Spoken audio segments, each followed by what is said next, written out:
Muito boa tarde. Vamos dar continuidade hoje às nossas conversas sobre ambulatório de ortopedia. E vários desses títulos, quem está sugerindo são nossos próprios clientes.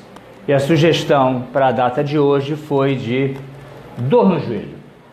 Sem dúvida nenhuma, uma das grandes procuras em nosso ambulatório de ortopedia é a conhecida dor do joelho. Tem diversas causas, naturalmente. Algumas causas localizadas no próprio joelho, em outras ocasiões, patologias da coluna vertebral ou da região sacroiliaca ou da bursa do quadril que se irradia para a região do joelho. Não poderemos esquecer que muitas patologias do quadril, principalmente aquelas ligadas à baixa infância, crianças de 3, 4, 5 anos de idade, dor no quadril refere-se dor na articulação do joelho. Antes de abordarmos algumas patologias, vou mostrar alguma coisa sobre a anatomia do joelho. Como nós poderemos ver nesta fotografia, o joelho é constituído de dois ossos, o osso do fêmur, da tíbia e o osso da patela, conhecida também como rótula. Acionando todas essas estruturas ósseas, nós temos os músculos. O badalado conhecido músculo quadríceps, que é o músculo mais importante do joelho, e alguns tendões, que é o tendão do quadríceps, tendão patelar, ligamentos, meniscos, como nós vamos abordar daqui a pouco. Então aqui nós temos a anatomia do joelho, com o músculo quadríceps formado por 4 partes, como o nome está dizendo, baixo medial, lateral, intermédio e o reto anterior. Aqui nós temos a rótula. Observe que o joelho ele é hermeticamente fechado, através de cápsulas e ligamentos. Nessa fotografia aqui à direita, nós retiramos a cápsula articular e nós estamos vendo o interior da articulação do joelho, constituído por ligamento colateral medial, colateral lateral. Aqui nós temos um segundo osso auxiliar, que é chamado o osso cabeça da fíbula, e aqui os meniscos, medial e o lateral. E aqui, por transparência, os dois ligamentos cruzados anteriores e o cruzado posterior. Diversas são as causas de dores no joelho. Algumas relacionadas à estrutura óssea, outros relacionados à estrutura cartilaginosa, ligamentar ou região meniscal. O importante no exame físico, no nosso consultório, é identificarmos qual é a causa, ou seja, qual a etiologia da sintomatologia dolorosa. No momento que a gente chega, qual é a causa, nós já estamos com meio caminho andado para o diagnóstico e o tratamento.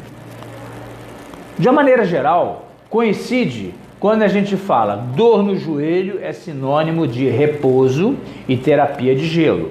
Vamos retirar a causa até nós identificarmos qual é o motivo da sintomatologia de dor no joelho. Primeira coisa, retira-se a carga, faz-se gelo local e anti-inflamatórios. Aqui é o que nós comentamos inicialmente. Dor originada no quadril, sintomatologia na região do joelho ou próximo do joelho. Então a primeira coisa a identificarmos se a patologia original é no joelho ou fora da articulação do joelho. Na grande maioria das vezes, a patologia é no joelho. Muitas das vezes relacionado a um trauma ou alguma patologia crônica.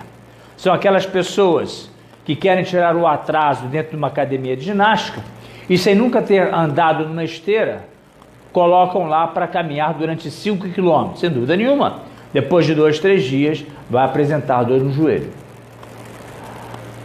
O tratamento sempre será conservador até que nós venha a se identificar algum outro tipo de patologia que necessite o procedimento cirúrgico. Então nós vamos fazer uma diferença rápida. O que é uma entorse e o que é uma ruptura. Porque normalmente os clientes chegam no nosso consultório e muitas das vezes o diagnóstico é dado na beira do campo. Olha, você teve uma ruptura do ligamento ou teve uma entorse. A diferença do entorse é que não existe nenhuma ruptura ligamentar. o que não acontece na ruptura. Ou seja, a lesão de uma maneira geral é a mesma, mas a intensidade é que é diferente. De uma maneira geral, nas rupturas, são os entorses, em que a energia do movimento continua a acontecer até que ela é maior do que a capacidade de tensionamento e simplesmente a estrutura se rompe.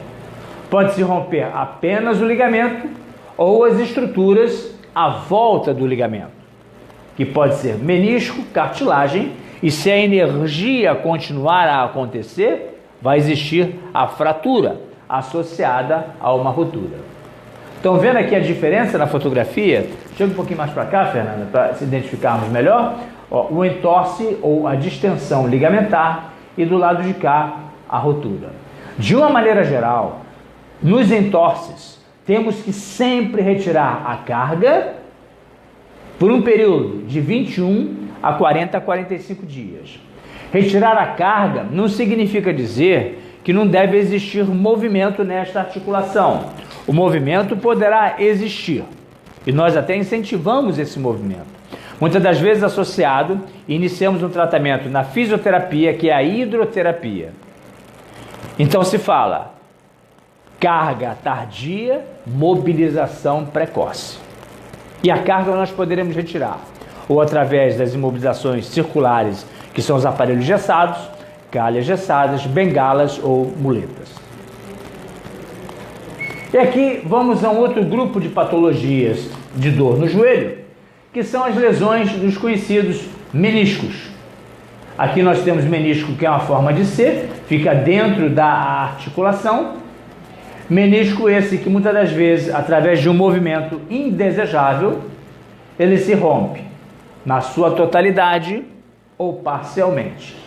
Vocês conseguem entender que no momento em que existe uma ruptura meniscal, o menisco que deveria se encaixar dentro da articulação, numa hora, ele começa a entrar de uma maneira errada, a longo prazo, ele é um dos grandes fatores para o desenvolvimento da artropatia degenerativa. São as lesões meniscais já com indicação cirúrgica, e hoje nós temos uma cirurgia relativamente simples, que é chamada a artroscopia do joelho, que nós introduzimos dentro da articulação uma cânula com material óptico no seu interior e retiramos apenas a parte lesada. O que não acontecia no passado, há coisa de 20, 30 anos atrás, se retirava todo o menisco e observou que a falta do menisco, depois de 1, 2, 3 décadas, era um dos fatores do aparecimento da artropatia degenerativa que levava esse cliente a realizar uma prótese total de joelho.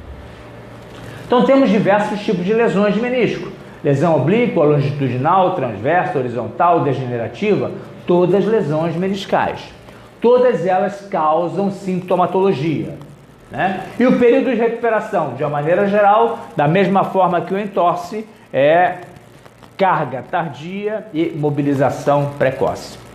Não quer dizer que a lesão de menisco tem que ser operada de maneira imediata, mas no momento em que, depois de realizarmos o tratamento conservador, com gelo, fisioterapia, se o cliente continua com sintomatologia, deve ser realizado exames complementares, como ressonância magnética, para se aventar a possibilidade de uma artroscopia do joelho, para que uma pequena lesão meniscal não se traduza em uma grande lesão de menisco, né? Então a decisão, tratamento conservador ou cirúrgico. Aqui nós temos um cliente com uma lesão ligamentar. Estamos simulando a lesão, que o fêmur vai para um lado e a tíbia vai pelo outro lado.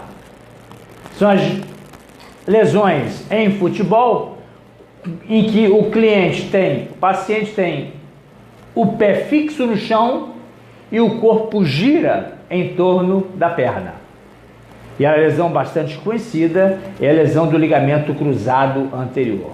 De uma maneira geral, essas lesões são sempre cirúrgicas, principalmente no paciente jovem, paciente com 20, 30 anos, que ainda tem uma capacidade desportiva, ainda praticamente durante algumas décadas pela vida.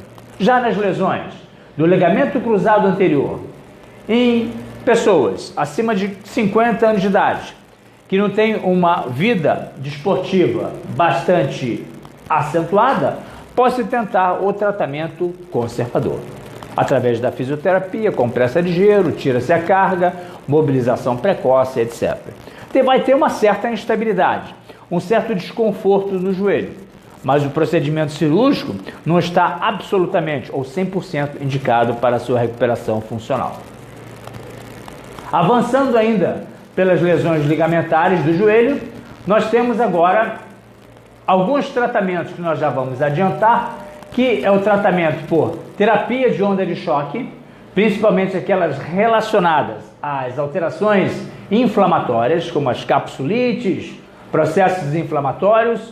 Temos aqui as infiltrações, que podem ser dadas em processo inflamatório, numa gordura que fica exatamente atrás do tendão da patela, que é chamado rufite. Em outras ocasiões, utilizamos a viscossuplementação nas alterações degenerativas e nós vamos agora fazer um parênteses a essas alterações degenerativas. O que seria isso? Vou mostrar aqui uma peça de plástico em que nós temos o osso do fêmur, da tíbia, cabeça da fíbula e o ligamento colateral lateral, ligamento colateral medial, e aqui nós temos o menisco. É como se fosse uma pequena almofada entre o fêmur e a tíbia. Por que existe o menisco? Se nós olharmos a articulação, a superfície do fêmur, ela é muito maior que a superfície quadrada do platô tibial. Então, a forma que a mãe natureza encontrou para se encaixar dois ossos com superfícies, a do fêmur muito maior que a da tíbia, foi interpor o menisco medial e o menisco lateral. Aqui atrás da peça, nós temos aqui o ligamento cruzado, tá vendo? Ligamento cruzado anterior, na ponta da luz, e o ligamento cruzado posterior. Isso aqui é uma articulação normal. Observe que está representado em azul. Se por algum motivo qualquer, ou uma lesão ligamentar, uma ruptura de menisco, que não tenha sido tratado de maneira adequada, ou um aumento de peso durante a vida, pessoas extremamente obesas, que não fazem atividade física e ao longo da idade existe uma diminuição do espaço da fenda articular, leva a alterações degenerativas que acometem milhares de pessoas em nosso país. E nós temos a chamada osteocondrite. Essa segunda peça que eu vou mostrar a vocês é uma incongruência articular ou por herança genética, em que nós temos aqui uma lesão. Observa aqui, olha, a cartilagem está erosada e essa superfície óssea começa a raspar dentro da articulação, levando a uma chamada osteoartrite.